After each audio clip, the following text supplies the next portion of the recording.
Okay, so this is part 5 of buying a house with NACA as a single mom. Back to my first intake session, which was July the 12th of 2022.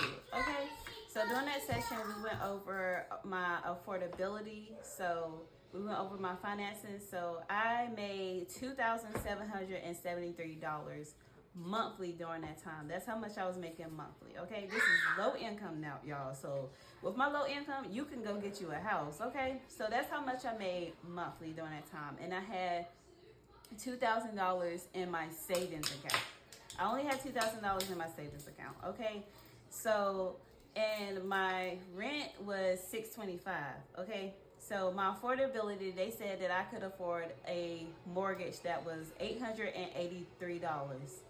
So I only could afford a mortgage that was $883. And when I heard that, I was so sad. I was so sad. But once we get to that next video, we will go over the housing search and how I found my 3-bedroom, 2-bath house that was right for me. Okay. Even though I was discouraged about that amount, I still was able to find me a house. Okay. So back to my debt. So I had student loans, which was $34,000. That was my debt, my total debt, that I was not supposed to increase or get any new debts or anything like that. And my monthly debt was just $66, okay? Because that was just, gas and stuff like that.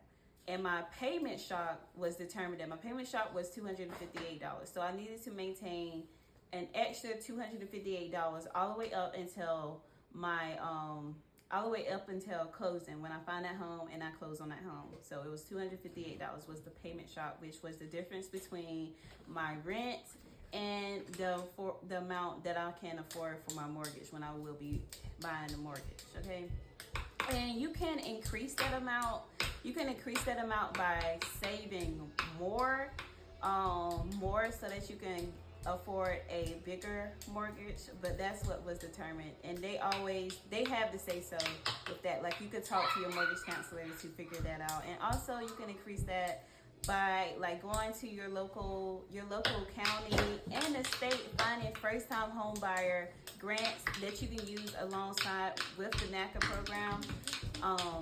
So I was able to actually find one that was the TITS grant, and that was for $20,000 that I was able to. I went to that workshop and I was able to use that alongside the NACA, but I ended up not even having to use it. So that's how good NACA is. They work with you. They helped me get the house that I wanted and the house that I deserve. Okay. So I had the minimum required funds that I had to maintain in my savings account was $2,152 until closing, and this was the amount that I was going to use to buy points to lower my interest rate.